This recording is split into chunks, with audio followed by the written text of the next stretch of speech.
अस्सलाम वालेकुम। नेक्स्ट हमारे पास क्वेश्चन नंबर 5 एक्सरसाइज 3.1 का क्वेश्चन नंबर 5। क्वेश्चन नंबर 5 में हमें एक स्टेटमेंट गिवन है, prove by using Venn diagram.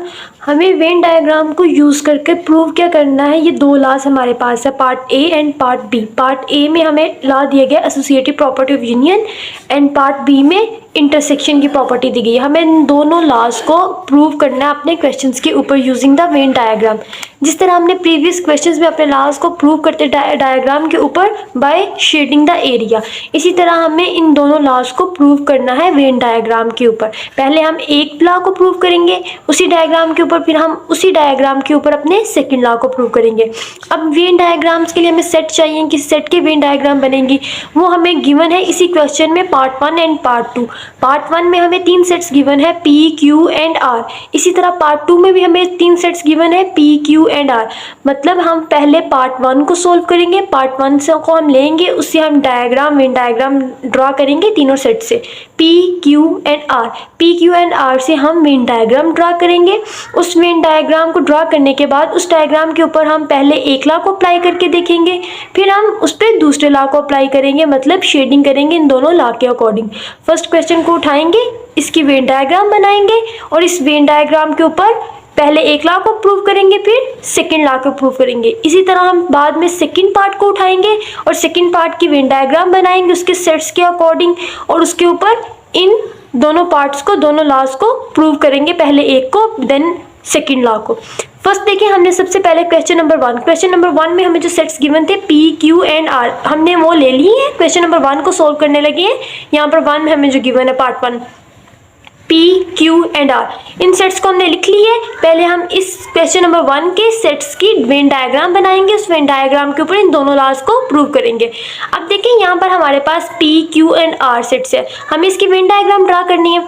सबसे पहले हम वेन डायग्राम के लिए क्या करेंगे, पी सेट के लिए वेन डायग्राम ड्रा करेंगे। तो हम पी सेट के लिए एक सर्कल ड्रा कर लेते हैं जो रिप्रेजेंट कर रहा है पी को। अब देखिए, यहाँ पर पी सेट के ड्रा कर लिया, पी के आगे वेन डायग्राम कौन से ड्रा होगी, किसका, क्यू का सर्कल ड्रा होगा। लेकिन यहाँ पर देखें, क्यू का सर्कल इस वाले पी वाले सेट से सेपरेट ड्रा होगा या इसके साथ ओवरलैप करवाएंगे। ये चीज़ हमें कैसे पता चलती है, हम पहले भी सीख चुके हैं कि पी के बाद क्यू है, तो आप देखें पी और क्यू में कोई कॉमन एलिमेंट है, मतलब कोई ऐसा एलिमेंट है जो पी में भी आ रहा हो और क्यू में भी आ रहा हो। अगर तो कोई एलिमेंट सेम है दोनों में, तो फिर तो हम दूसरे वाले सर्कल क्यू को उसके ऊपर ओवरलैप करवाएंगे। क्यों ओवरलैप करवाएंगे, इसलिए कि हम उसके कॉमन पार्ट्स को शो कर सके ओवरलैप रीजन में। अब देखिए, यहाँ पर P में सेट में हमें गिवन है एलिमेंट्स 0, 1, 2 एंड 3। इसी तरह Q में गिवन है 2, 3, 4, 5, 6। इसका मतलब यहाँ पर देखिए 2 और यहाँ पर 3 हमारे पास, ये दो ऐसे एलिमेंट है जो हमारे पास Q सेट में भी है, 2 एंड 3, 2, 3 Q में भी है, 2, 3 P में भी है। इसका मतलब दोनों में कॉमन एलिमेंट्स है P एंड Q में। तो हम यहाँ पर जो Q के लिए सर्कल ड्रा करेंगे डायग्राम, वेन डायग्राम, वो उसके ऊपर ओवरलैप करवाएंगे P के एरिया के ऊपर। क्यों ओवरलैप करवाएंगे, क्योंकि इन दोनों में कॉमन एलिमेंट्स है जो कि दोनों में मौजूद है। लेकिन अगर यहाँ पर कोई भी कॉमन एलिमेंट्स हमें फाइंड नहीं होता, तो फिर हम इसका Q के लिए Venn diagram separate circle draw करते, इसलिए यहाँ पर ओवरलैप करवाया है क्योंकि इन दोनों में कॉमन एलिमेंट्स है। P के बाद हमने Q सर्कल ड्रा किया। अब Q के नेक्स्ट है हमारे पास R सेट। अब R के लिए वेन डायग्राम ड्रा करनी है। इसी तरह Q के आगे R की वेन डायग्राम ड्रा होगी, लेकिन इससे पहले हम देख लेते हैं इनमें कोई कॉमन एलिमेंट्स तो नहीं है। फॉर एग्जांपल यहाँ पर देखिए Q में 5 और 6 है, इसी तरह R में भी 5 और 6 है, मतलब इनमें कॉमन एलिमेंट्स है। लेकिन यहाँ 0, 1, 2, 3 है, इसमें 0, 1, 2, 3 नहीं है। इसका मतलब R सिर्फ कॉमन एलिमेंट्स किसके साथ बना रहा है, Q के साथ बना रहा है। मतलब R में जो कॉमन एलिमेंट्स है 5, 6 वो Q में मौजूद है, 5 और 6, लेकिन P का यहाँ पर कोई एलिमेंट भी R में मौजूद नहीं है। इसका मतलब जो सेट R है उसके लिए जो वेन डायग्राम ड्रा होगी वो जस्ट किसके साथ ओवरलैप करेगी, Q वाले सर्कल के साथ। तो हम यहाँ पर R के लिए वेन डायग्राम ड्रा करेंगे जो R के एलिमेंट्स को रिप्रेजेंट करेगी। अब यहाँ पर हमने एलिमेंट्स को राइट करना है 0, 1, 2, 3। अब यहाँ पर 0 एंड 1 जो कॉमन एलिमेंट्स है 2 एंड 3, जो 2 एंड 3 Q में भी है, तो उसको हम यहाँ मिड में लिखेंगे, जो शो करेंगे ये दोनों का पार्ट है, P का भी और Q का भी। रिमेनिंग एलिमेंट्स को यहाँ लिख देंगे जो कॉमन है। नेक्स्ट हमारे पास 4 है, 4 को लिख देंगे। अब यहाँ पर देखें 4 के बाद 5 और 6 है, लेकिन 5 और 6 आर में भी है, तो हम यहाँ पर कॉमन रीजन में पहले कॉमन एलिमेंट्स लिख देंगे 5 6। अब नेक्स्ट देखिए 7 8 9, ये आर के एलिमेंट्स है तो इसको आर की डायग्राम में शो कर देंगे 7 8 एंड 9। यहाँ तक देखिए हमने इन सेट्स के through P Q and R से वेन डायग्राम ड्रा कर ली है। अब इस वेन डायग्राम के ऊपर हमने अपने दोनों लॉज लगाने हैं जो हमने क्वेश्चन में गिवन थे part A and part B में। पहले हम एक लॉ को इसी डायग्राम के ऊपर अप्लाई करेंगे, एक लॉ को फर्स्ट वाले को, और देन उसके अकॉर्डिंग शेडिंग करेंगे और प्रूव करेंगे left hand side is equal to right hand side. फिर हम इसी डायग्राम के ऊपर अपनी बी वाला लॉ लगाएंगे, प्रूव करेंगे कि left hand side is equal to right hand side. पहले हम अपना ए वाला पार्ट अप्लाई करेंगे, एसोसिएटिव प्रॉपर्टी ऑफ यूनियन। यहाँ पर देखिए सेम डायग्राम जो हमने पीछे ड्रा करनी सीखी थी, तीनों सेट से ड्रा किए, उसी सेम डायग्राम को हमने यहाँ पर ड्रा कर ली है। अब इसके ऊपर हम अपना फर्स्ट वाला लॉ अप्लाई करने लगे जो हमें पार्ट ए में बुक में गिवन था क्वेश्चन में। अब इसके अकॉर्डिंग हम शेडिंग करेंगे। इस साइड पे भी वही सेम डायग्राम को ड्रा किया और इस साइड पे भी सेम डायग्राम को ड्रा किया, क्योंकि जो एक लॉ होता है उसकी दो साइड्स होती है, left hand side and right hand side. हमें दोनों साइड्स को सेम डायग्राम के ऊपर प्रूव करना होता है, इसीलिए हमने दोनों डायग्राम्स ड्रा कर ली, एक लेफ्ट हैंड साइड के लिए एक राइट हैंड साइड के लिए, और ये फर्स्ट वाला लॉ इसके ऊपर अप्लाई करेंगे। अब पहले ये वाली साइड देख ले, हमारे पास लेफ्ट हैंड साइड के अकॉर्डिंग इस डायग्राम की हम शेडिंग करेंगे। तो सबसे पहले इसमें कौन सा पार्ट सॉल्व होगा, ब्रैकेट वाला पार्ट, P यूनियन Q। तो P का यूनियन किसके साथ है, Q के साथ है। हमने शेडिंग करनी सीख चुकी है अपनी एक्सरसाइज 3.1 की फर्स्ट वाली वीडियो में, जिसमें हमने क्वेश्चन नंबर 1 को समझा था। यहाँ पर देखिए अगेन P यूनियन Q। अब P की और Q की शेडिंग करनी है, क्या हमें लेना है, दोनों का यूनियन है। तो यूनियन का मतलब होता है ऑल एरिया। यूनियन में हम सारे एलिमेंट्स लिखते हैं और जब एरिया की बात हो तो हम सारे एरिया को शेड करते हैं। जो P का एरिया है उसको भी शेड करेंगे, जो Q का एरिया है उसको भी शेड करेंगे। यूनियन का मतलब होता है ऑल एरिया को शेड करना। तो यहाँ देखें सर्कल P हमारे पास ये है और यहाँ पर Q और Q यहाँ पर ये है। इसका मतलब P और Q का यूनियन है, तो P का सारा एरिया भी शेड हो जाएगा हमारे पास। इसी तरह Q का भी सारा एरिया शेड हो जाएगा। जहां तक Q का सर्कल है वहां तक, यहाँ तक Q का सर्कल था और P का सर्कल यहाँ तक था, हमने सारे एरिया को शेड कर दिया क्योंकि यूनियन था P यूनियन Q, तो P का सारा एरिया भी Q का सारा एरिया भी शेड कर दिया। नेक्स्ट देखिए, अब हमने इसका जो हमने शेड एरिया किया है इसका हमने यूनियन किसके साथ लेना है, R के साथ। मतलब अगेन यूनियन लेना है। यूनियन का मतलब होता है जो आपका इस वाला का ब्रैकेट का आंसर आया है, मतलब ये वाला जो शेडेड एरिया सारा आया है P से Q तक, ये सारे शेडेड एरिया का आपने यूनियन लेना है R के साथ। तो यूनियन का मतलब होता है ऑल एरिया, मतलब जो पहले शेडेड एरिया है वो भी आ जाएगा और जो अगेन R एरिया है R का वो भी आ जाएगा, क्योंकि यूनियन में ऑल एरिया होता है। तो हम यहाँ पर R के एरिया को भी शेड कर देंगे। जस्ट डिफरेंस के लिए हमने यहाँ पर थोड़ी सी टिल्ट लाइन शेड कर ली है, तो R का सारा एरिया भी शेड हो जाएगा। अब यहाँ देखिए P union Q। P union Q का मतलब होता है P का यूनियन Q के साथ। तो पहले P यूनियन Q को कौन सी लाइन्स रिप्रेजेंट कर रही है, हॉरिजेंटल लाइन्स। और फाइनल आंसर जो हॉरिजेंटल लाइन्स का यूनियन किसके साथ लेना था, R के एरिया के साथ। तो फाइनल आंसर में हमारे पास यूनियन R है, मतलब जो ये वाला ब्रैकेट का आंसर आया था ये हॉरिजेंटल लाइंस वाला एरिया ये भी आ जाएगा और इसका यूनियन है R के साथ। और ये R को कौन सा एरिया रिप्रेजेंट कर रहा है हमारे पास, टिल्ट लाइंस। तो फाइनल आंसर में हमारे पास सारा शेडेड एरिया आ जाएगा क्योंकि सबका क्या है, यूनियन है। तो यूनियन का मतलब होता है ऑल एरिया, तो हम दोनों एरिया को यहाँ पर रिप्रेजेंट कर देंगे। अब देखिए इसी लॉ की राइट हैंड साइड को हमने सेम डायग्राम के ऊपर प्रूव करना है कि जो हमें इस वाली लेफ्ट हैंड साइड में शेडेड एरिया मिला है क्या वही हमें राइट हैंड साइड में भी शेडेड एरिया मिल रहा है, तभी हमारी प्रॉपर्टी इसके ऊपर वेरीफाई होगी। दोनों में सेम शेडेड एरिया मिलना चाहिए। तो नेक्स्ट देखें, इसमें फर्स्ट ऑफ ऑल ब्रैकेट वाला पार्ट सोल्व होगा। Q का यूनियन है R के साथ। यूनियन का मतलब होता है ऑल एरिया शेड करना। Q और R, ये हमारे पास सर्कल Q है और ये R है, तो Q का सारा एरिया और R का सारा एरिया हमारे पास शेड हो जाएगा विद हॉरिजॉन्टल लाइंस। Q का सारा एरिया और R का सारा एरिया हमने शेड कर दिया। नेक्स्ट देखिए, जो हमारे पास Q यूनियन R है उसको क्या रिप्रेजेंट कर रहा है, हॉरिजॉन्टल लाइंस वाला एरिया Q यूनियन R को रिप्रेजेंट कर रहा है। अब देखें इसका यूनियन जो ब्रैकेट का आंसर आया है, मतलब जो सारा शेडेड एरिया आया है, इसका क्या करना है, यूनियन लेना है। किसके साथ, P के एरिया के साथ। मतलब ये भी सारा एरिया आ जाएगा यूनियन में और P का सारा एरिया भी आ जाएगा यूनियन में। तो हम P के सारे एरिया को भी क्या कर देंगे, शेड कर देंगे। अब देखिए फाइनल आंसर में हमारे पास जो ऑलरेडी शेडेड एरिया है और जो पी का शेडेड एरिया है वो सारा आ जाएगा, क्योंकि दोनों का क्या है, यूनियन है। यूनियन का मतलब होता है आर एरिया।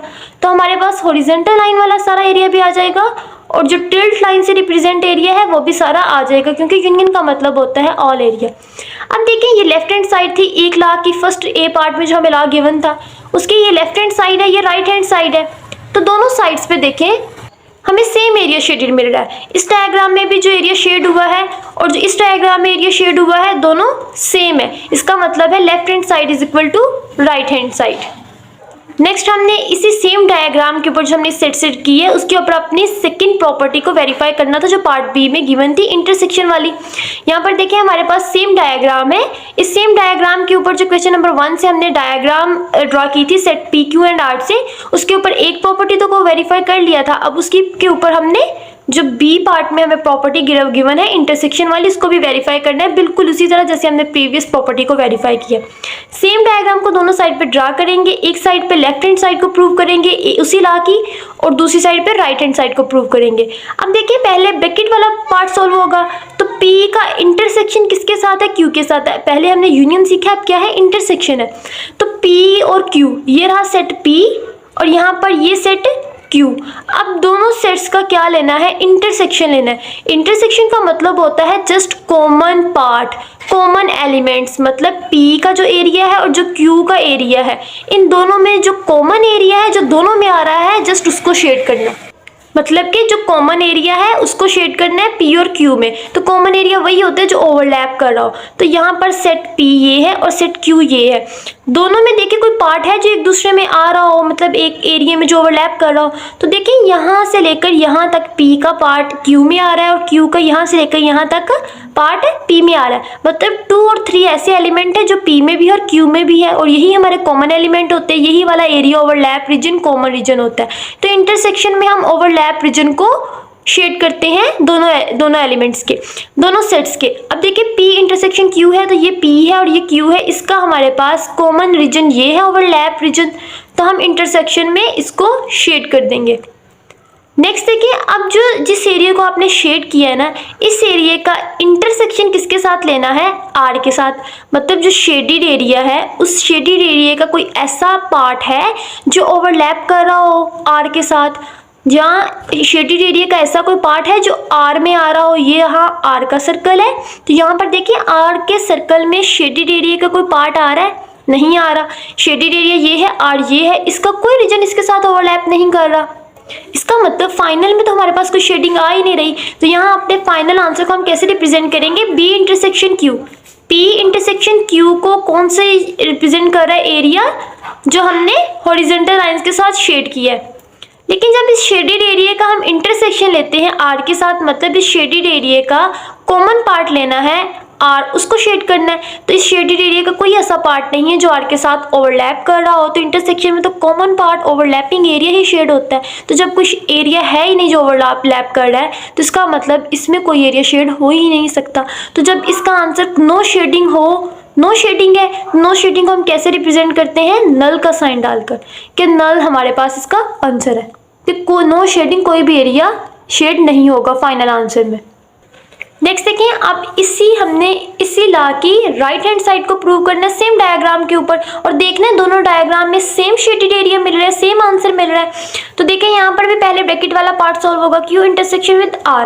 तो Q हमारे पास ये है, R हमारे पास ये, इन दोनों का इंटरसेक्शन है Q और R का। तो Q और R का इंटरसेक्शन का मतलब होता है ओवरलैप रीजन, कॉमन रीजन को शेड करना, ओवरलैप रीजन को। तो Q और R में ओवरलैप रीजन क्या है, ये है। 5 और 6 एलिमेंट ऐसे हैं जो दोनों में प्रेजेंट है।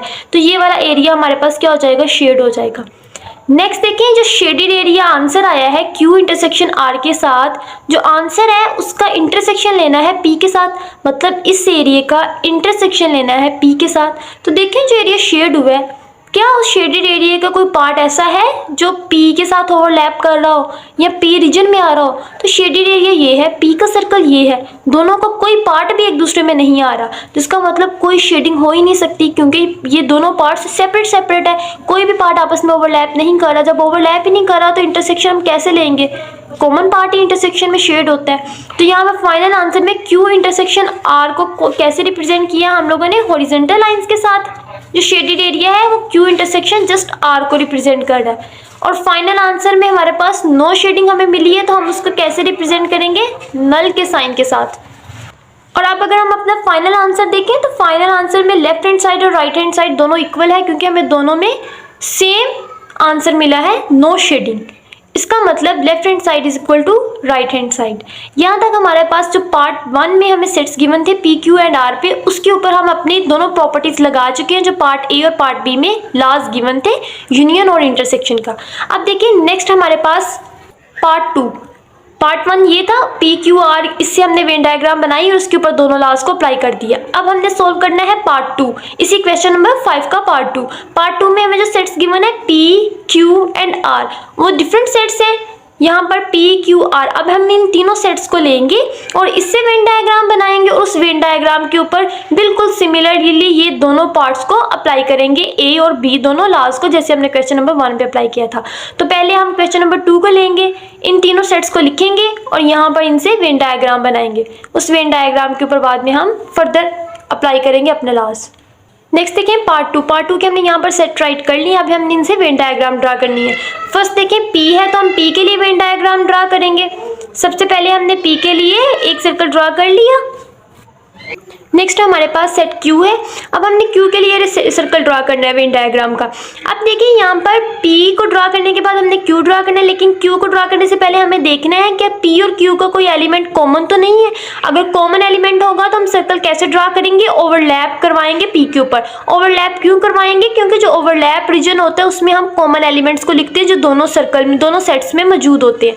यहाँ पर देखिए MNOPQ RSTU, यहाँ पर देखिए कोई भी ऐसा एलिमेंट P सेट में नहीं है जो Q में हो, ना ही Q का ऐसा एलिमेंट कोई है जो P में हो। इसका मतलब कोई कॉमन एलिमेंट नहीं है जो दोनों सेट में सिमिलर हो। तो हम यहाँ पर Q का सर्कल ऑलरेडी ड्रॉ सर्कल जो P से उससे थोड़ा सा सेपरेट ड्रॉ करेंगे फॉर Q के लिए। क्यों सेपरेट ड्रॉ करेंगे, क्योंकि दोनों में कोई कॉमन एलिमेंट है ही नहीं। अब देखिए नेक्स्ट हमने R का सर्कल ड्रॉ करना है, तो R के सर्कल को ड्रॉ करने से पहले देखिए R का कोई ऐसा एलिमेंट तो नहीं है जो P और Q में मौजूद हो। फॉर एग्जाम्पल TUVW, यहाँ पर देखिए कोई भी TUVW कोई भी ऐसा एलिमेंट नहीं है R का जो P में है, कोई सिमिलर एलिमेंट नहीं है। अब नेक्स्ट Q को देखेंगे, नेक्स्ट हम Q के साथ देखेंगे। यहाँ पर देखिए T एक ऐसा एलिमेंट है R सेट का जो कि Q में भी प्रेजेंट है। नेक्स्ट देखें U हमारे पास R में भी प्रेजेंट है और इसी तरह Q में भी प्रेजेंट है। इसका मतलब हमें R सेट के दो ऐसे एलिमेंट मिले जो Q में मौजूद है। तो इसका मतलब R का सर्कल Q के साथ ओवरलैप करवाएंगे, क्योंकि दोनों में कॉमन एलिमेंट्स हैं। उस ओवरलैप रीजन में कॉमन एलिमेंट्स को हम शो करेंगे। यहाँ पर हमारे पास सेट R का सर्कल ड्रॉ किया है Q के साथ ओवरलैप करवा कर। ये हमारे पास P का सर्कल था Q के लिए और ये सेट R के लिए। अब देखें यहाँ पर जो ओवरलैप रीजन है इसमें हमने कॉमन एलिमेंट्स लिखने हैं जो कि T और U हमें मिला था। बाकी रिमेनिंग एलिमेंट्स हम सर्कल में लिख लेंगे MNOPQ जो P के सेट के लिए थे। Q में हमारे पास यहाँ पर R और S आ जाएगा, क्योंकि नेक्स्ट T और U जो वो ऑलरेडी रिटर्न है और वन टाइम ही लिखते हैं सिमिलर एलिमेंट्स को। नेक्स्ट देखिए V और W, क्योंकि TU यहाँ पर ऑलरेडी रिटर्न है।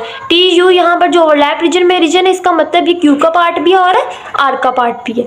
इसी तरह हमने अपनी वेन डायग्राम को ड्रॉ कर ली। अब हमें इस वेन डायग्राम के ऊपर अपना फर्स्ट लॉ अप्लाई करेंगे जो हमें क्वेश्चन में गिवन है।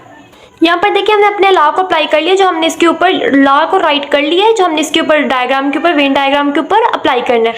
पार्ट ए में जो हमें लॉ गिवन था, यूनियन का associative property of union given थी, P union Q union R, P union Q union R। अब हमने पहले लेफ्ट हैंड साइड को प्रूव करेंगे डायग्राम के ऊपर, फिर राइट हैंड साइड को इसी लॉ की प्रूव करेंगे। डायग्राम सेम है, हमने अभी जो डायग्राम को ड्रा करना सीखा था उसी डायग्राम को हमने इस साइड पे भी ड्रा कर ली है। सेम डायग्राम है, क्योंकि एक साइड पे लेफ्ट हैंड साइड को प्रूव करेंगे, दूसरी साइड पे राइट हैंड साइड को प्रूव करेंगे।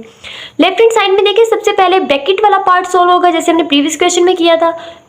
P का यूनियन किसके साथ है, Q के साथ है, तो इसका मतलब P का सर्कल और Q का सर्कल सारा शेड हो जाएगा, क्योंकि यूनियन है। यूनियन में का मतलब होता है ऑल सर्कल को शेड करना, ऑल एरिया आ जाता है हमारे पास यूनियन में।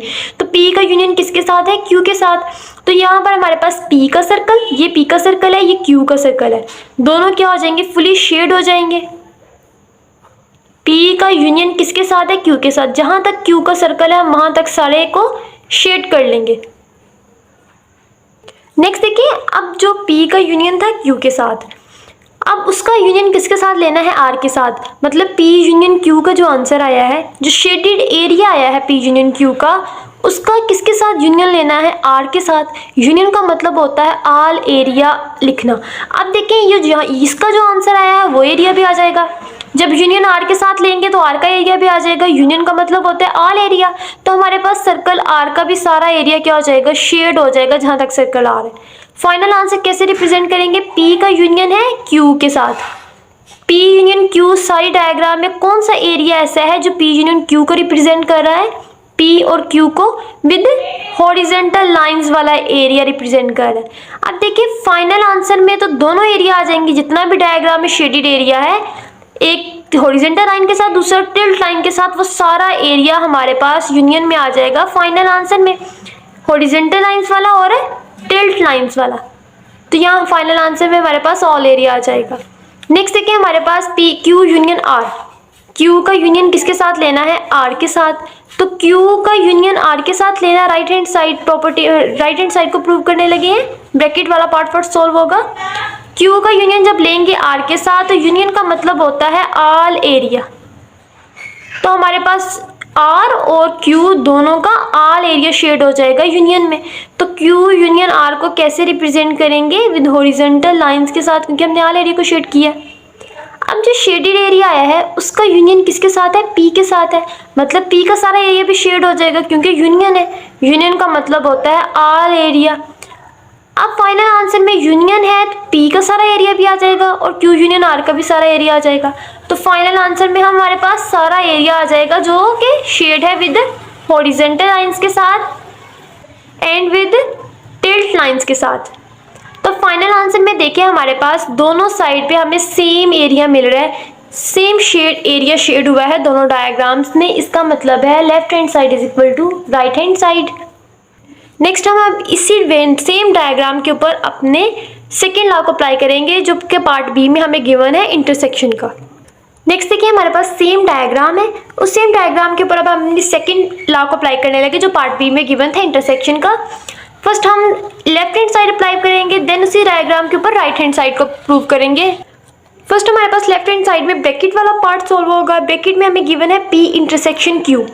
पी का किसके साथ इंटरसेक्शन है, क्यू के साथ है।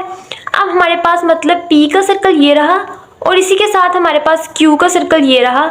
इन दोनों का कौन सा एरिया शेड करना है, इंटरसेक्शन वाला एरिया शेड करना है। अब देखिए पी के सर्कल और क्यू का सर्कल दोनों सेपरेट है, कोई एरिया आपस में ओवरलैप नहीं कर रहा। इन दोनों में कोई कॉमन एलिमेंट्स है ही नहीं है। इंटरसेक्शन का मतलब होता है कॉमन रीजन को शेड करना। तो यहाँ पर देखिए पी का सर्कल सेपरेट है, क्यू का सर्कल सेपरेट है, कोई एरिया हमें शेडिंग में मिल ही नहीं रहा, तो कोई शेडिंग होगी नहीं। और जब नो शेडिंग हो तो पी इंटरसेक्शन क्यू को कैसे रिप्रेजेंट करेंगे, नल साइन के साथ के नो शेडिंग। अब देखिए जब कोई एरिया शेड हुआ ही नहीं है उसका इंटरसेक्शन आप लेंगे किसके साथ, आर के साथ।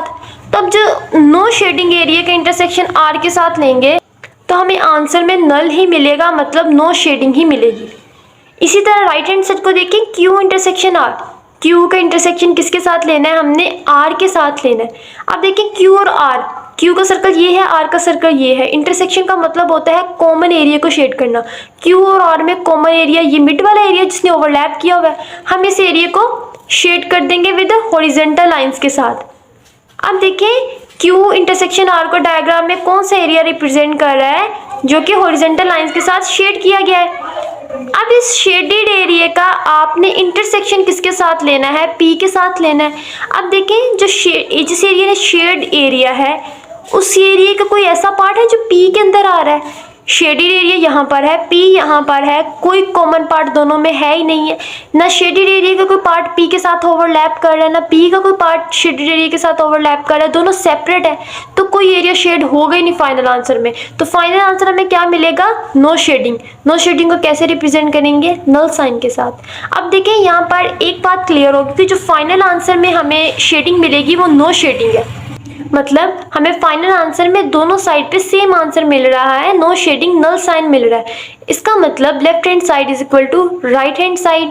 यहाँ तक हमारे पास क्वेश्चन नंबर 5 कंप्लीट हो चुका है। हमने दोनों पार्ट्स को, दोनों लॉज को प्रूव कर दिया अपने वेन डायग्राम्स के ऊपर।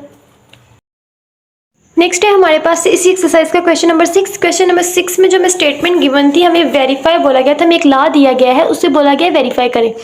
Law left hand side is equal to right hand side, हमें ये लॉ दिया गया है और हमने इस लॉ को वेरीफाई करना है। किसके ऊपर अप्लाई करना है? एक्स वाई जी, तीन सेट्स गिवन है, एक्स वाई एंड जी।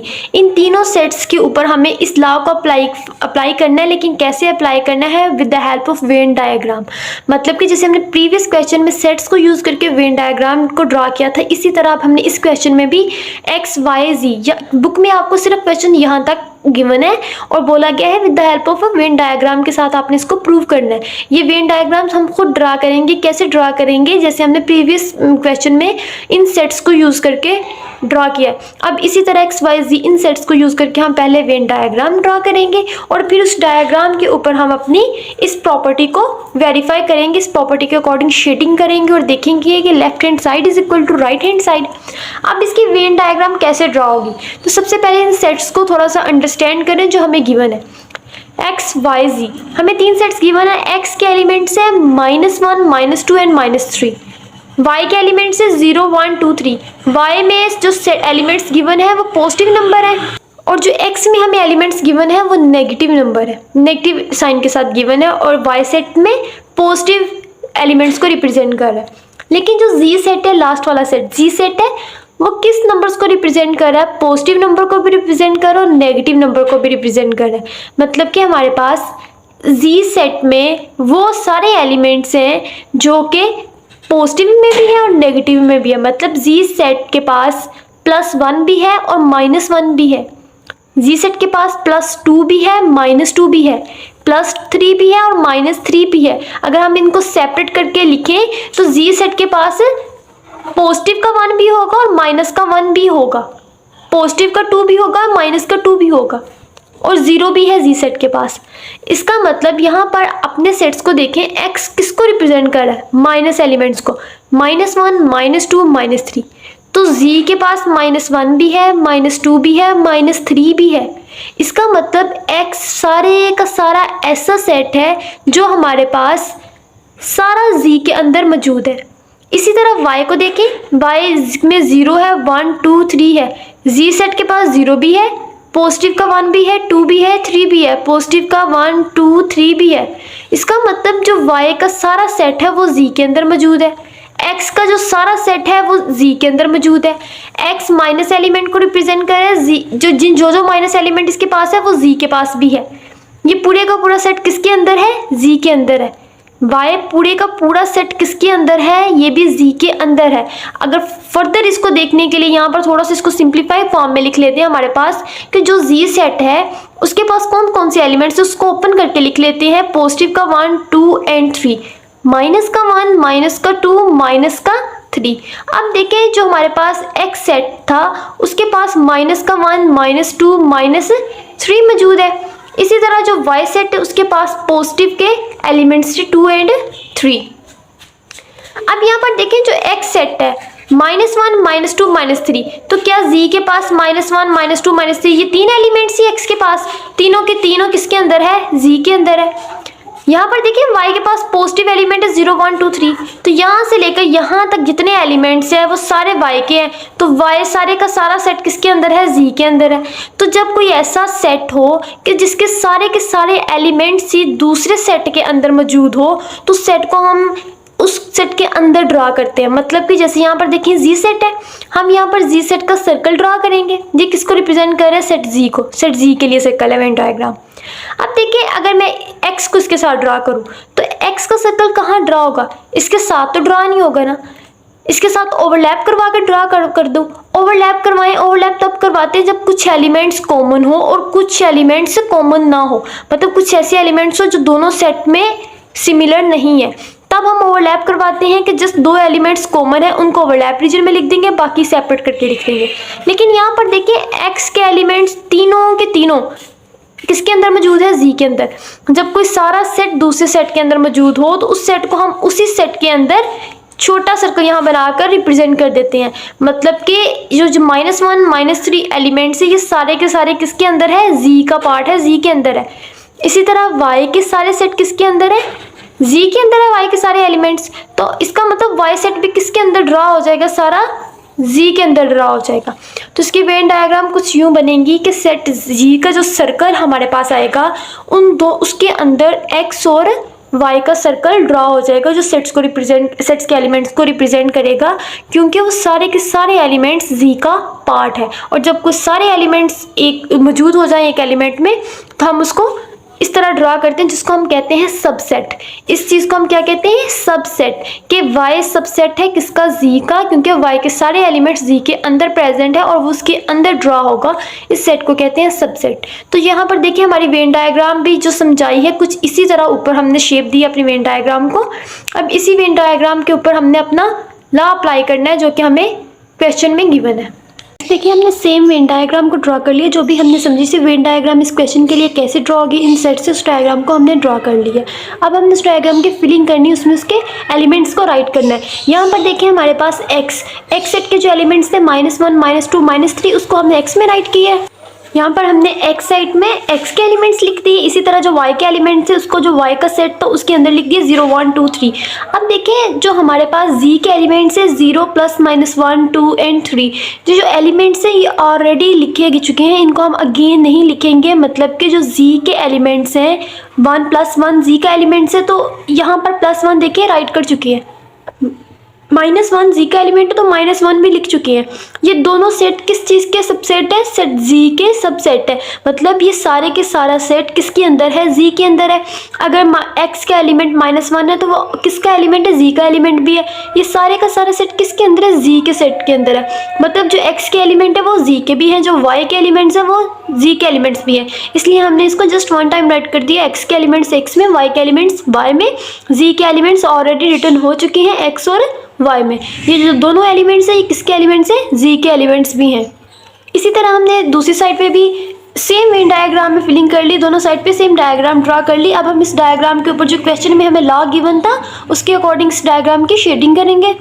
तो फर्स्ट देखिए इस लॉ में सबसे पहले हम लेफ्ट हैंड राइट को सोल्व करेंगे।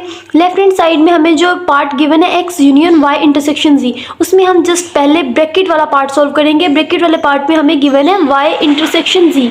वाई का किसके साथ इंटरसेक्शन लेना है, जी के साथ। इंटरसेक्शन का मतलब होता है कॉमन रीजन को शेड करना, ऐसा रीजन जो दोनों में मौजूद हो। तो यहाँ पर देखिए वाई इंटरसेक्शन जी, ये रहा हमारे पास वाई का सेट और ये हमारे पास बड़ा सर्कल किसका, जी का। अब देखिए हमने y और z दोनों का इंटरसेक्शन लेना है, मतलब y के सेट और z के एरिया का इंटरसेक्शन। अब y का इंटरसेक्शन है z के साथ। यहाँ पर देखिए y सेट का कोई ऐसा एरिया है, y सेट का जो ऐसा सर्कल जो y का सर्कल है उसका कोई ऐसा पार्ट है जो सेट z में आ रहा हो।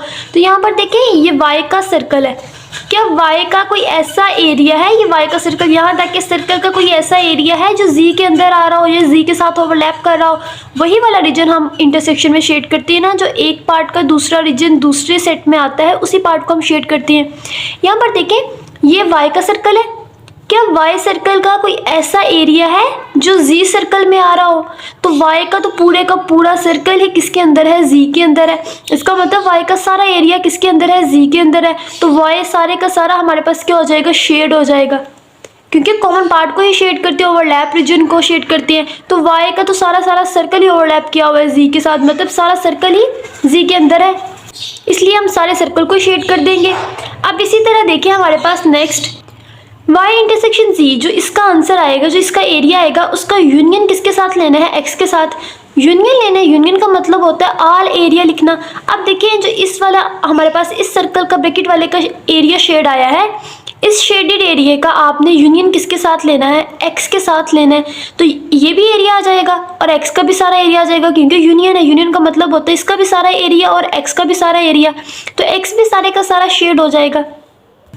तो हम x के भी सारे एरिया को क्या कर देंगे, शेड कर देंगे, क्योंकि इसका यूनियन किसके साथ है, x के साथ है। लेकिन यहाँ पर ये देखिए लास्ट पे आपने यूनियन लेना है, जो हमें इसके एलिमेंट्स मिले हैं y इंटरसेक्शन z के, जो एरिया मिला है उसका यूनियन किसके साथ है, एक्स के साथ है। तो यहाँ पर देखिए एक्स के हमें लास्ट पे सारे एलिमेंट्स मिल रहे, सारा शेडेड एरिया आ जाएगा जो वाई का भी है और जो एक्स का भी है। तो यहाँ देखिए हम वाई के जो एलिमेंट्स है 0 1 2 3 -1 -2 -3, ये सारे एलिमेंट्स किसका पार्ट है, जी का पार्ट है। जब ये दोनों सारे एलिमेंट्स शेड हो रहे हैं तो इसका मतलब जी का सारा सर्कल भी क्या होगा, हमारे पास शेड ही होगा यूनियन में। तो हमारे पास फाइनल शेडिंग में जी का सर्कल सारे का सारा हमें शेडिंग में मिलेगा। इसको आसान कंसेप्ट में समझने के लिए इसका एक और छोटा सा मेथड है। देखें, अगर हम सेट्स को ड्रा कर लें, अपने सेट्स को, और उनको नोट करें। सबसे पहले हमारे पास y इंटरसेक्शन z सॉल्व होता है, बाद में उसका यूनियन x के साथ। तो अब यहाँ देखिए हमने सबसे पहले y इंटरसेक्शन z को राइट किया, y का सेट लिखा है, z का सेट लिखा है, दोनों का क्या ले लिया है, इंटरसेक्शन लिया है।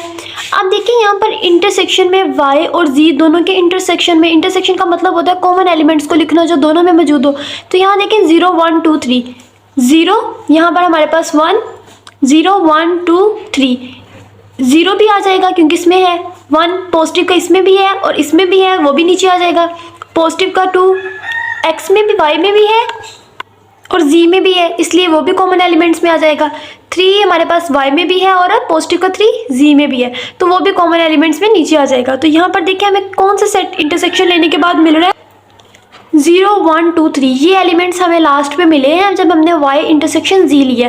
तो ये सारे एलिमेंट्स देखें कौन सा सेट है, y के इक्वल है ना। y का सेट ऐसा था जिसके पास 0 1 2 3 ये एलिमेंट्स थे, तो वापस हमें इंटरसेक्शन लेकर कौन सा सेट मिलेगा, y ही सेट मिलेगा। इसलिए हमने सबसे पहले शेडिंग में y के सारे सेट को शेड किया था जस्ट। नेक्स्ट देखिए हमने जब इसी सेट का यूनियन लेना है किसके साथ, x के साथ, x union y intersection z, x set लिखेंगे, उसका यूनियन लेंगे y इंटरसेक्शन z के साथ। तो y इंटरसेक्शन z का जो आंसर आया है वही लिखेंगे इसकी जगह पर y इंटरसेक्शन z। तो 0 1 2 3 ये आंसर में मिले थे, 0 1 2 3 जब हमने इंटरसेक्शन लिया था। अब इन दोनों का क्या लेना है, यूनियन लेना है। तो यूनियन का मतलब होता है ऑल एलिमेंट्स को राइट करना। तो यहाँ पर देखिए माइनस के सारे एलिमेंट्स भी आ जाएंगे और पॉजिटिव के सारे एलिमेंट्स भी नीचे आ जाएंगे फाइनल आंसर में। तो यहाँ हमने पॉजिटिव के सारे एलिमेंट्स भी लिख दिए 0 1 2 3, और माइनस के भी सारे नेगेटिव एलिमेंट्स लिख दिए -1 -2 -3। तब देखें जब ये सेट लिखेंगे तो ये सेट किसके इक्वल है, जी सेट के इक्वल है, क्योंकि जी सेट एक ऐसा सेट था जिसके पास पॉजिटिव और नेगेटिव सारे एलिमेंट्स थे। तो फाइनल में हमें क्या मिल रहा है, ये सारा सेट मिल रहा है, ये सारा सेट किसके इक्वल है, जी के एरिया के इक्वल है। इसलिए फाइनल आंसर में हमने यहाँ पर जब यूनियन की बात आई है तो यूनियन में हमने जी का सारा एरिया शेड कर दिया, क्योंकि हमें लास्ट पे 2 एरिया मिले थे, एक्स भी सारा शेड हो गया था, वाई भी सारा शेड हो गया था। जब एक्स और वाई सारा शेड हो जाएगा, एक्स और वाई दोनों किसका पार्ट है, जी के एरिया का पार्ट है, तो जी का पार्ट भी सारे का सारा खुद ही शेड हो जाएगा। और ना समझ आए तो इसके लिए हमने नीचे ड्रा करके भी देख लिया, हमें लास्ट में आंसर जी ही मिल रहा है। अब इसी तरह हमने इसी लॉ की राइट हैंड साइड को प्रूव करना है सेम डायग्राम के ऊपर कि हमें शेडेड एरिया सेम मिल रहा है दोनों डायग्राम में के ऊपर। यहाँ हमें जी मिला था। इससे पहले हम नीचे अपना आंसर को रिप्रेजेंट करेंगे y इंटरसेक्शन जी। y इंटरसेक्शन जी को कौन सी लाइन रिप्रेजेंट कर रही है डायग्राम में, जो हमने हॉरिजॉन्टल लाइंस ड्रा की है। फाइनल आंसर में हमारे पास क्या मिला है, जी का सारा एरिया मिला है, कौन सी शेडिंग, जो टिल्ट लाइन के साथ है। टिल्ट लाइन वाली सारी शेडिंग किस चीज़ को रिप्रेजेंट कर रही है, हमारे फाइनल आंसर को, x union y intersection z। इसी तरह अब हमने इस पार्ट को शेड करना है। यहाँ पर देखिए सबसे पहले इस्लाम में ब्रैकेट वाला पार्ट सोल्व होगा, x यूनियन y। x का यूनियन किसके साथ है, x का यूनियन है y के साथ, मतलब x का भी सारा एरिया और y का भी सारा एरिया, क्योंकि क्या है, यूनियन है। तो x का भी सारा एरिया शेड हो जाएगा, y का सारा एरिया भी शेड हो जाएगा। तो यहाँ पर देखें ये हमारे पास x का एरिया है और ये हमारे पास दूसरी साइड पे y है, x और y का सारा एरिया शेड हो जाएगा। अब देखिए जब हमने x और y का सारा एरिया शेड किया है तो x का भी सारा एरिया शेड है, y का सारा एरिया भी शेड है, यूनियन है। यूनियन का मतलब होता है x के भी सारे एलिमेंट्स और y के भी सारे एलिमेंट्स। तो जब देखिए हम x के भी सारे एलिमेंट्स लिखेंगे यूनियन में और y के सारे एलिमेंट्स भी लिखेंगे यूनियन में, तो x के सारे नेगेटिव एलिमेंट्स आ जाएंगे, y के सारे पॉजिटिव एलिमेंट्स आ जाएंगे। तो पॉजिटिव और नेगेटिव एलिमेंट्स जब मिलकर एक सेट बनेगा, वो सेट किस चीज़ का बनेगा, जी का बनेगा। जैसे हमने प्रीवियस क्वेश्चन में भी समझा था, जब दोनों का यूनियन हो जाएगा तो हमें जो सेट मिलेगा वो कौन सा मिलेगा, जी सेट मिलेगा, क्योंकि पॉजिटिव एलिमेंट्स भी आ जाएंगे, नेगेटिव एलिमेंट्स भी आ जाएंगे। तो हमारे पास x और y की जब शेडिंग होगी तो x और y किसका पार्ट है, जी का पार्ट है, तो हमारे पास जी का सारा एरिया भी शेड हो जाएगा।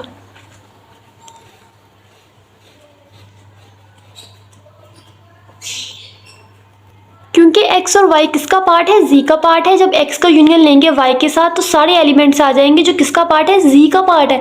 तो z का सारा एरिया हमें फाइनल शेडिंग में मिल जाएगा। जब x और y शेड होगा तो z का सारा एरिया भी शेड हो जाएगा, क्योंकि ये दोनों किसका पार्ट है, z का पार्ट है।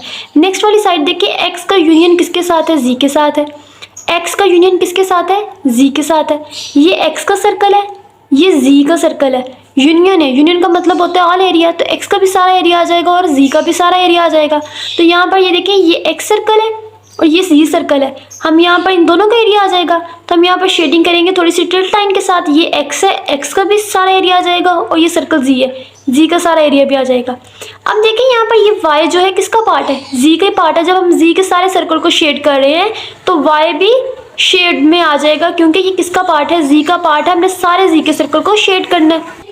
अब देखिए फाइनल में हमें जो एरिया मिला था विद हॉरिजॉन्टल लाइन वाला एरिया और जो टिल्ट लाइन वाला एरिया है, इन दोनों का जो एरिया का आंसर था उसका क्या लेना है, इंटरसेक्शन लेना है। इंटरसेक्शन का मतलब होता है कॉमन पार्ट।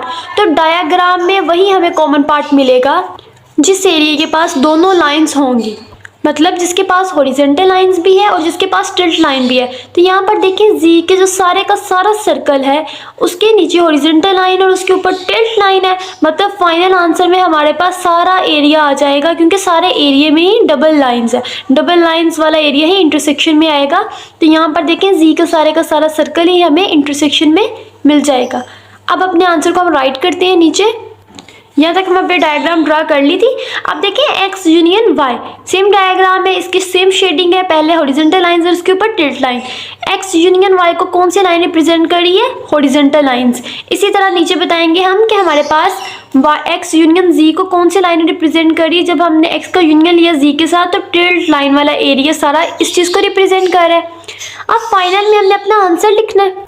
आंसर में हम बताएंगे दोनों का इंटरसेक्शन लेंगे, x यूनियन y जो हॉरिजॉन्टल लाइन वाला एरिया है और x यूनियन z जो टिल्ट लाइन वाला एरिया है, इसका क्या लेना है, इंटरसेक्शन लेना है। इंटरसेक्शन में वो एरिया आ जाएगा जिसके पास ये दोनों लाइंस होगी, हॉरिजॉन्टल लाइन भी और टिल्ट लाइन भी। तो यहाँ पर देखिए z के सारा का सारा सर्कल ऐसा है जिसके पास हॉरिजॉन्टल लाइन भी और टिल्ट लाइन भी है। तो यहाँ हम रिप्रेजेंट कर देंगे कि जहाँ जहाँ ये सारी डबल लाइनिंग आपको शो हुई है, हॉरिजॉन्टल लाइन और टिल्ट लाइन वाली, इस तरह का एरिया किस चीज़ को रिप्रेजेंट कर रहा है, फाइनल आंसर को, इंटरसेक्शन को।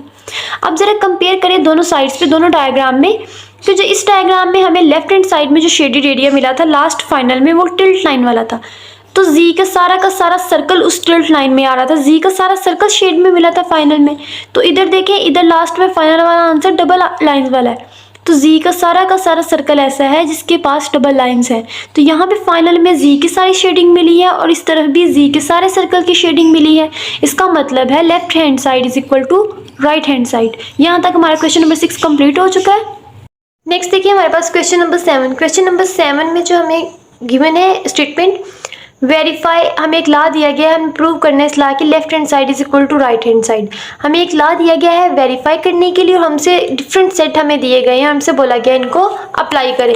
अब सेट्स हमें गिवन है उसमें हमें स्टेटमेंट गिवन, हमें सेट उससे खुद डेवलप करना है। फॉर एग्जांपल यहाँ पर देखिए x y z 3 सेट्स हमें गिवन है क्वेश्चन में और x सेट में हमें गिवन है statement set of first 3 vowels. हमसे बोला गया है x किस चीज़ का सेट है, set of first 3 vowels. Vowels हमें पता है क्या होते हैं इंग्लिश में, a e i o u, ये वॉवल्स है, उनका सेट है, लेकिन कितने, जस्ट फर्स्ट 3। तो फर्स्ट 3 में हमारे पास क्या आ जाएंगे, a e i, 1 2 3 3 vowels complete हो चुके हैं। फर्स्ट 3 वॉवल्स का सेट था और यहाँ तक हमारा सेट कंप्लीट हो चुका। हम यहाँ पर क्लोज कर देंगे। हमने स्टेटमेंट से क्या बनाना है, सेट बनाने हैं यहाँ पर। तो हमारे पास गिवन थी statement set of first 3 vowels. तो vowels a e i o u होते हैं इंग्लिश में वॉवल्स वर्ड्स। तो हमने उन वर्ड्स का सेट बनाना था, लेकिन कैसे, जस्ट फर्स्ट 3। हमने फर्स्ट 3 को राइट कर लिया, हमारे पास एक सेट बन चुका। नेक्स्ट देखिए इसी तरह हमने y और z सेट बनाने हैं। y स्टेटमेंट में गिवन है set of letter of word under जी। किस चीज़ का सेट है, लेटर्स का सेट है। किन लेटर्स का सेट है, जो अंडर जी वर्ड में आते हैं उनका सेट है। मतलब y सेट किस चीज़ को रिप्रेजेंट कर रहा है, लेटर्स को रिप्रेजेंट कर रहा है। किस चीज़ के लेटर्स को, वर्ड अंडर जी वर्ड के। मतलब अंडर जी में e, नेक्स्ट n, फिर e, RGY, ये हमारे पास y का सेट बन गया। y सेट किस चीज़ को रिप्रेजेंट कर रहा है? लेटर्स को रिप्रेजेंट कर रहा है, ENRG, इन सब लेटर्स को। किस वर्ड्स के? एनर्जी वर्ड के लेटर्स को। इसी तरह z सेट देखें, यहाँ पर z सेट किसको रिप्रेजेंट कर रहा है? Set of letters. z set भी लेटर्स को रिप्रेजेंट कर रहा है, लेकिन किस चीज़ के लेटर को? वो वर्ड क्या है? अलजबरा। तो अलजबरा में ALGEBRA,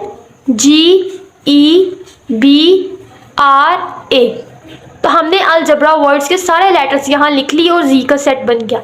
हमने स्टेटमेंट गिवन थी क्वेश्चन में x y z से, उनसे हमने फर्स्ट ऑफ ऑल क्या अपना ड्रॉ करने हैं? उससे हमने सेट बनाने हैं। सेट बनाने के बाद अब हमने इन सेट की हेल्प से क्या ड्रॉ करनी है? वेन डायग्राम ड्रॉ करनी है। उस वेन डायग्राम के ऊपर हमने इस प्रॉपर्टी को वेरीफाई कर देना, जैसे हमने प्रीवियस क्वेश्चन में किया था। हमें सेट गिवन थे, सेट से वेन डायग्राम बनाई, वेन डायग्राम के ऊपर लेफ्ट हैंड साइड और राइट हैंड साइड को प्रूव कर दिया ला के। अब हमें x y z तीन सेट्स गिवन थे, इनकी हमने वेन डायग्राम बनानी है। तो जरा सबसे पहले देखिए x सेट है, तो x के लिए हम यहाँ पर सर्कल ड्रॉ कर लेते हैं। ये किस चीज़ को रिप्रेजेंट कर रहा है? x सेट को। अब देखिए यहाँ पर x के लिए हमने ड्रॉ कर लिया। अब x के आगे किसने ड्रॉ करना है सर्कल? y के लिए। यहाँ पर ये वाला सर्कल किस चीज़ के लिए? x के लिए। x के नेक्स्ट देखिए y, लेकिन y का सर्कल ड्रॉ करने से पहले हमें देखना पड़ेगा x और y में कोई कॉमन एलिमेंट तो नहीं है। अगर y और x में कोई कॉमन एलिमेंट है एक जैसा, तो वो हम y का सर्कल इसके ऊपर ओवरलैप करवाएंगे। ओवरलैप रीजन में, कॉमन रीजन में उस एलिमेंट को वन टाइम राइट कर देंगे जो दोनों में सिमिलर है। तो यहाँ पर देखिए a x में है लेकिन y में नहीं है, e देखिए x में है और y में भी मौजूद है, i x में है लेकिन y में नहीं है। इसका मतलब एक एलिमेंट फाइंड हो गया जो दोनों में सेम है। तो इस एलिमेंट को हम टू टाइम नहीं लिखेंगे, जस्ट वन टाइम लिखेंगे। और कैसे लिखेंगे? y का सेट ओवरलैप करवा देंगे किसके ऊपर? x के सेट के ऊपर, क्योंकि एक एलिमेंट दोनों में कॉमन है। जब कोई भी एलिमेंट दोनों में कॉमन हो तो दूसरा सेट दूसरे सेट के ऊपर ओवरलैप करता है, क्योंकि कॉमन पार्ट को शो करने के लिए। तो यहाँ पर देखें y में कौन सा कॉमन एलिमेंट था? e। x और y में कौन कॉमन एलिमेंट है? e को हम यहाँ पर लिख देंगे। x के एलिमेंट बाकी देखें a और i रह जाएगा, a को यहाँ लिख देंगे और i को x सेट में लिख देंगे। नेक्स्ट सेट देखें, हमारे पास z का सेट ड्रॉ होगा। z के सेट के लिए सबसे पहले ये देखें कि कोई कॉमन एलिमेंट्स तो नहीं है जो हमारे पास सेट्स में मौजूद हो। अब हम इस सेट से वेन डायग्राम्स ड्रॉ करेंगे x y z से। तो फर्स्ट देखिए हमारे पास सबसे पहले किस चीज़ का सेट ड्रॉ होगा? x का। तो हम यहाँ पर x के लिए सर्कल ड्रॉ कर लेंगे। किसके लिए? x सेट के लिए। ये हमारे किसको रिप्रेजेंट कर रहा है? x को। अब देखें यहाँ पर x के लिए हमने ड्रॉ कर लिया, अब हमें y और z के लिए ड्रॉ करना है। लेकिन उससे पहले देखें कोई कॉमन एलिमेंट्स तो नहीं है x और y के दरमियान में, क्योंकि x और y में कॉमन एलिमेंट्स होगा तो y का सेट x के साथ ओवरलैप करेगा। तो यहाँ देखें e और e दोनों में सेम एलिमेंट्स है, मतलब कॉमन एलिमेंट है, दोनों में सिमिलर एलिमेंट है। तो सिमिलर एलिमेंट हो तो दूसरा सेट उस सेट के ऊपर ओवरलैप करेगा। किस चीज़ के लिए? कॉमन रीजन को शो करने के लिए। उस कॉमन रीजन में हम कॉमन एलिमेंट लिखेंगे जो कि दोनों सेट्स में मौजूद है। अब नेक्स्ट हमारे पास x के बाद ये सेट ड्रॉ हो गया हमारे पास y का। अब y के सेट के बाद हमें किसका सेट ड्रॉ करना है? z का। तो यहाँ पर देखें जो z का सेट है उसको ड्रॉ करने से पहले देखें z सेट का कोई ऐसा एलिमेंट तो नहीं है जो x और y में आ रहा हो। अगर कोई ऐसा एलिमेंट है जो दोनों सेट्स में मौजूद है तो जाहिर सी बात है हमारे पास z सेट भी ओवरलैप करेगा दोनों सेट के साथ। लेकिन अगर z सेट का कोई एलिमेंट जस्ट सिर्फ y में सेम होगा तो जस्ट वो y के साथ ही ओवरलैप करेगा। तो यहाँ पर देखें सबसे पहले हमारे पास z सेट है, z सेट का a फर्स्ट एलिमेंट देखें a, वो किस में है? हमारे पास x में। इसका मतलब z सेट में और x सेट में सेम एलिमेंट है। z का सेट ओवरलैप करेगा x के साथ क्योंकि इन दोनों में सेम एलिमेंट है। नेक्स्ट देखिए हमारे पास e एक ऐसा एलिमेंट है जो कि x में भी है और z में भी है। नेक्स्ट फिर a ऐसा एलिमेंट है जो x में है, e ऐसा एलिमेंट्स है जो कि तीनों में है। इसका मतलब z के पास ऐसे एलिमेंट है जो x में भी है और जो y में भी है। इसका मतलब हमारे पास z सेट ओवरलैप करेगा हमारे पास तीनों सेट्स के साथ, क्योंकि दोनों सेट जो ऑलरेडी ड्रॉ है उनके साथ ओवरलैप करेगा। उसकी वजह क्या है? क्योंकि z के पास ऐसा एलिमेंट है जो x में भी है और उसके पास ऐसे एलिमेंट है जो कि y में भी है। तो दोनों में मौजूद है इसके पास एलिमेंट्स, तो वो दोनों सेट्स के साथ ओवरलैप करेगा, दोनों में कॉमन रीजन को शो करेगा। यहाँ तक हमने तीनों सेट्स के लिए वेन डायग्राम को ड्रा कर लिया। अब सिमिलर वेन डायग्राम मैंने दूसरी साइड पे भी ड्रा कर लिए। किस चीज़ के लिए? क्योंकि हमने इस लॉ को प्रूव करना है जो हमें क्वेश्चन में गिवन है, उस साइड की लेफ्ट हैंड साइड को भी और राइट हैंड साइड को भी। तो सेम डायग्राम ड्रा किए, एक पे लेफ्ट हैंड साइड को प्रूव करने के लिए और उसी डायग्राम के ऊपर राइट हैंड साइड को प्रूव करने के लिए। जो हमने सेम डायग्राम कंसेप्ट के साथ यहाँ ड्रा की थी वही सेम डायग्राम यहाँ ड्रा कर ली है। अब इस डायग्राम में हमें एलिमेंट्स को राइट करना है। तो यहाँ पर देखिए एक्स में जो एलिमेंट्स है ए ऐसा एलिमेंट्स है जो एक्स और जी में आ रहा है। ए ऐसा एलिमेंट्स है यहाँ पर जो x में भी है और जो यहाँ पर z में भी है, लेकिन e में y में नहीं है। तो x और z का जो ओवरलैप रीजन है, x का कॉमन रीजन जो z के साथ है, उसमें हम लिखेंगे a को। मतलब ये x है, ये z है। x का इतना पार्ट जो x का यहाँ से लेकर यहाँ तक जो पार्ट है वो किस में आ रहा है, z में आ रहा है। हम यहाँ पर किसको राइट करेंगे, जस्ट a को राइट करेंगे। यहाँ पर देखिए जो एक एलिमेंट दोनों में दो सेट्स में कॉमन हो उसको हम दो सेट के कॉमन रीजन में शो करते हैं। यहाँ पर देखिए जो ये वाला रीजन है ना, इतना सा ये वाला रीजन हमारे पास, सॉरी ये वीडियो में शो नहीं हुआ, यहाँ पर अगेन देख लें इसको। हमारे पास जो ए एलिमेंट है ये एक्स में भी है और ये जी में भी है। तो यहाँ पर एक्स और जी में जो एलिमेंट्स है उसको हम कहाँ राइट करेंगे, एक्स और जी के कॉमन रीजन में, क्योंकि ए ऐसा एलिमेंट है जो एक्स का भी पार्ट है जो जी का भी पार्ट है। तो दोनों का पार्ट हो तो उसको कॉमन रीजन जो ओवरलैप रीजन होता है उसके अंदर लिखते हैं कॉमन एलिमेंट को, सिमिलर एलिमेंट को। तो एक्स का और जी का ओवरलैप रीजन ये था, तो हमने इसमें लिख दिया ए। अब हम ए को इस वाले रीजन में नहीं लिख सकते, जो यहाँ से लेकर ये इतना रीजन है हमारे पास, इसमें हम ए को नहीं लिख सकते, क्योंकि जो ये वाला रीजन है ये तीनों का कॉमन रीजन है, एक्स का भी, वाई का भी और z का भी। लेकिन a ऐसा एलिमेंट है जो जस्ट दो सेट में प्रेजेंट है। तो हमें इन ऐसे एलिमेंट जो जस्ट दो सेट में प्रेजेंट हो, हमें उनसे दो सेट के ही कॉमन रीजन में लिखना होता है। ये वाला रीजन यहाँ से लेकर यहाँ तक दो सेट का कॉमन रीजन है, y का और z का। ये देखिए ये x सेट है, ये y सेट है। इन दोनों सेट का कॉमन रीजन यहाँ से लेकर यहाँ तक है।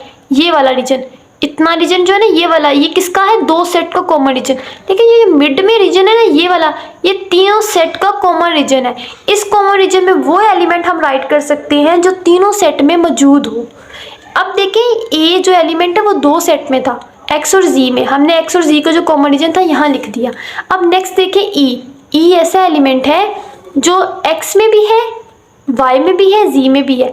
देखिए ई ऐसा एलिमेंट है जो एक्स में भी है, वाई में भी है और जी के अंदर भी ई है, तीनों में है, तीनों सेट में। तो इसको हम कहाँ लिखेंगे, जो तीनों सेट्स का कॉमन रीजन है उसके मिड में लिखेंगे ई। नेक्स्ट सेट देखें आई ऐसा एलिमेंट है जो किसी और सेट में प्रेजेंट नहीं है, ना वाई में ना जी में, जस्ट एक्स का ही पार्ट है। तो एक्स का सेट ये है, तो उसमें हम राइट कर देंगे आई, क्योंकि जो सिर्फ और सिर्फ किसका पार्ट है, एक्स का ही पार्ट है। इसी तरह y की फिलिंग करेंगे। y में देखिए फर्स्ट एलिमेंट है ई को हम ऑलरेडी लिख चुके हैं, इसको स्किप कर दें, जस्ट वन टाइम ही लिखना होता है। नेक्स्ट देखिए n ऐसा एलिमेंट है जो कॉमन नहीं है किसी और के साथ, जस्ट y का ही पार्ट है, तो हम n को यहाँ लिख देंगे।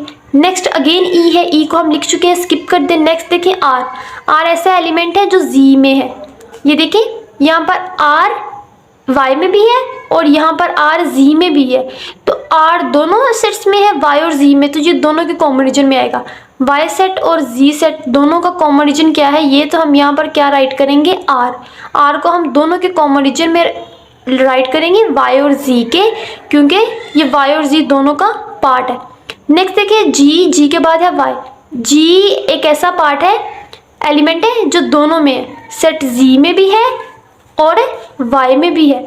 g ऐसे एलिमेंट है जो दोनों के अंदर है, y और z के अंदर। तो y और z का जो कॉमन रीजन होगा उसके अंदर हम g भी लिखेंगे, क्योंकि r और g ऐसे एलिमेंट है जो y और z के कॉमन एलिमेंट्स है। नेक्स्ट देखिए y एक ऐसा एलिमेंट है जो जस्ट और जस्ट सिर्फ y का ही पार्ट है, y सेट का पार्ट है, तो हम उसको जस्ट y में ही लिखेंगे। इसी तरह z की फिलिंग करनी है। अब z के लिए यहाँ पर देखिए हमें जो z सेट में गिवन है, फर्स्ट देखिए ए को हम लिख चुके हैं। नेक्स्ट एल सिर्फ और सिर्फ जी में था, उसको एल लिखेंगे। जी और ई लिख चुके हैं। नेक्स्ट बी है, बी भी सिर्फ जी का पार्ट है, यहाँ पर राइट कर देंगे। नेक्स्ट देखिए आर और ए है, आर भी राइट कर चुके हैं और ए को भी राइट कर चुके हैं। जस्ट जो बाकी रिमेनिंग एलिमेंट्स उनको हम जी में रिप्रेजेंट कर देंगे। सिमिलर यहाँ जैसे फिलिंग की है यही एलिमेंट्स को हम यहाँ पर राइट कर देंगे, क्योंकि दोनों साइड पे सेम फिलिंग करनी है। अब देखें दोनों साइड पे सेम डायग्राम को शो करने के बाद अब हमने इसके ऊपर लॉ अप्लाई करना है, लॉ के अकॉर्डिंग इस डायग्राम की शेडिंग करनी है। तो लॉ हमारे पास क्वेश्चन में ये गिवन है, उसके पहले लेफ्ट हैंड साइड को देख लें, इसके बाद राइट हैंड साइड को। पहले हम लेफ्ट हैंड साइड को सेम डायग्राम के ऊपर अप्लाई करेंगे, देन हम राइट हैंड साइड को सेम डायग्राम के ऊपर अप्लाई करेंगे। लेफ्ट हैंड साइड में देखिए सबसे पहले ब्रैकेट वाला पार्ट सोल्व होगा। ब्रैकेट क्या कहती है, y का यूनियन किसके साथ लेना है, z के साथ यूनियन लेना है। यूनियन का मतलब होता है ऑल एलिमेंट्स, ऑल एरिया को शेड करना। यूनियन किसके साथ है, z के साथ है। y का यूनियन किसके साथ है, z के साथ। इसका मतलब y का सारा सर्कल और z का सारा सर्कल शेड हो जाएगा, क्योंकि यूनियन है। यूनियन का मतलब होता है ऑल एरिया। तो हम यहाँ पर y के सारे सर्कल को शेड कर देंगे और इसी तरह हम यहाँ पर z के सारे सर्कल को भी शेड कर देंगे, क्योंकि यूनियन है y का किसके साथ, z के साथ। y का यूनियन किसके साथ था, z के साथ। तो हमने y के सारे सर्कल और z के सारे सर्कल की शेडिंग कर दी। अब जो शेडेड एरिया हमारे पास y यूनियन z का जो आंसर आया है, इसका इंटरसेक्शन लेना है, कॉमन लेना है किसके साथ, x के साथ। तो यहाँ पर देखिए ये सेट x है।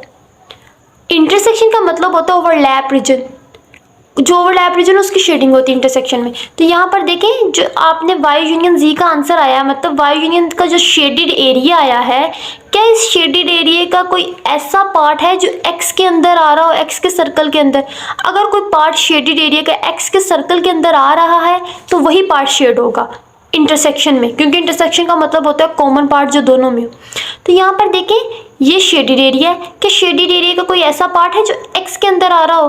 तो यहाँ पर देखें यहाँ से लेकर यहाँ तक और ये वाला सारा शेडेड एरिया किसके अंदर है, x के अंदर, क्योंकि x का सर्कल यहाँ से लेकर यहाँ तक है। तो x के सर्कल के अंदर ये वाला सारा एरिया शेडेड एरिया आ रहा है। तो इस शेडेड एरिया को हम अगेन शेड कर देंगे विद टिल्ट लाइन्स के साथ।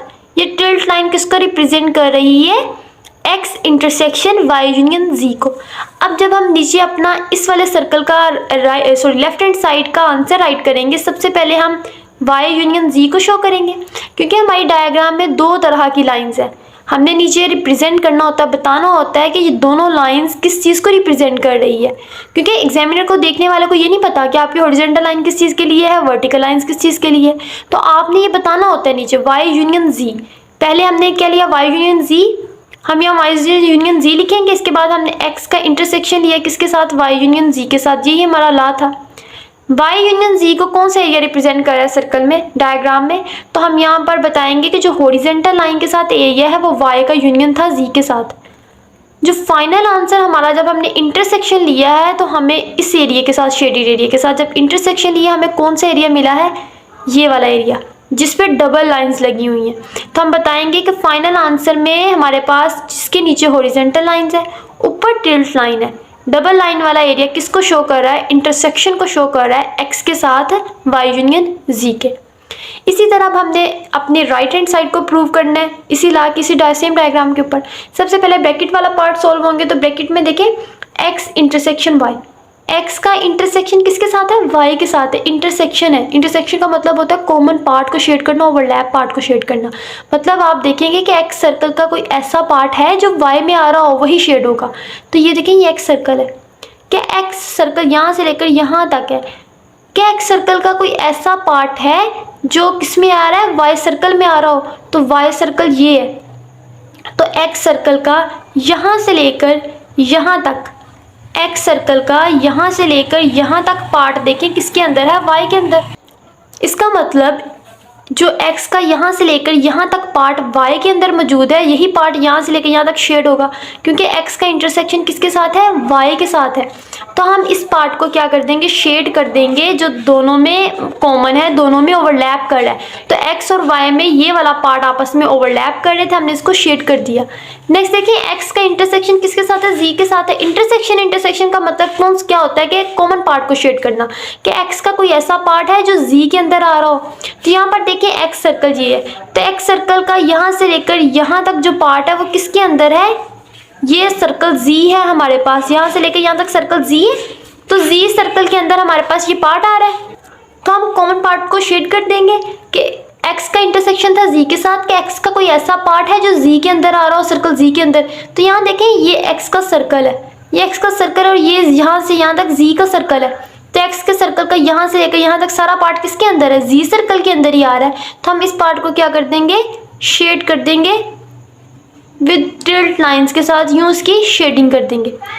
अब देखें लास्ट पे क्या हमसे कहा गया है कि जो दोनों आपके पास एरिया आए हैं X intersection Y, X intersection G, मतलब जो हॉरिजॉन्टल वाला एरिया है, जो वर्टिकल लाइंस वाला, टिल्ट लाइंस वाला एरिया है, इन दोनों को क्या लेना है, यूनियन लेना है। तो यूनियन का मतलब क्या होता है, ऑल एरिया। इसका मतलब हॉरिजॉन्टल लाइन वाला भी सारा एरिया आ जाएगा, टिल्ट लाइन वाला भी सारा एरिया आ जाएगा, क्योंकि यूनियन है फाइनल आंसर में। तो हम अपने नीचे रिप्रेजेंट करेंगे अपने आंसर्स को कि सबसे पहले जब हमने एक्स इंटरसेक्शन वाई और इसके बाद एक्स इंटरसेक्शन जी और इसके बाद फाइनल आंसर हम लिखेंगे यहाँ पर एक्स इंटरसेक्शन वाई और उनका यूनियन लिया था एक्स इंटरसेक्शन जी के साथ, तो हमें क्या आंसर मिला। तो एक्स इंटरसेक्शन वाई को कौन सा एरिया रिप्रेजेंट कर रहा है, विद हॉरिजॉन्टल लाइंस वाला। तो बताएंगे कि इस डायग्राम में हॉरिजॉन्टल लाइन वाला एरिया एक्स इंटरसेक्शन वाई है। एक्स इंटरसेक्शन जी को कौन सा एरिया रिप्रेजेंट कर रहा है, विद टिल्ट लाइंस वाला। तो हम बताएंगे टिल्ट लाइंस वाला एरिया किस चीज़ को रिप्रेजेंट कर रहा है, एक्स इंटरसेक्शन जी को। अब इन दोनों एरियाज का यूनियन लेना है। यूनियन का मतलब होता है ऑल एरिया, तो यूनियन का ऑल एरिया मतलब दोनों एरिया आ जाएंगे। तो यहाँ पर फाइनल आंसर में हॉरिजॉन्टल एरिया और टिल्ट एरिया, सारा एरिया हमारे पास आ जाएगा। मेन फोकस जो ना हमारा वो फाइनल एरिया होता है कि फाइनल एरिया में सारा को क्या आंसर आ रहा है फाइनल एरिया। तो अगर हम डायग्राम में जस्ट फाइनल एरिया को देखेंगे ना, फाइनल एरिया में एंड पे क्या एरिया शेड हो रहा है, तो वो यहाँ से लेकर यहाँ तक सारा एरिया शेड हो जाएगा। यहाँ से लेकर यहाँ तक ये सारा एरिया फाइनल आंसर में शेड होगा। तो मेनली फाइनल आंसर ही रिप्रेजेंट किया जाता है यहाँ से लेकर यहाँ तक। अब देखिए इस डायग्राम में जो फाइनल आंसर मिला है उसमें फाइनल आंसर में डबल लाइंस वाला शेडेड एरिया था। तो डबल लाइन यहाँ से लेकर इस यहाँ तक के एरिया में थी ना, और इसमें भी हमें यहाँ से लेकर यहाँ तक ये एरिया फाइनल आंसर में मिला है। दोनों में सेम एरिया ही मिला है। इसका मतलब है left hand side is equal to right hand side. ये हमारी एक्सरसाइज 3.1 का लास्ट क्वेश्चन था, क्वेश्चन नंबर 7। यहाँ तक हमारी एक्सरसाइज 3.1 कंप्लीट हो चुकी है। अगर आपको समझ आई है, वीडियो अच्छी लगी हो तो please like, share and don't forget to subscribe my channel. Stay blessed. अल्लाह हाफिज़।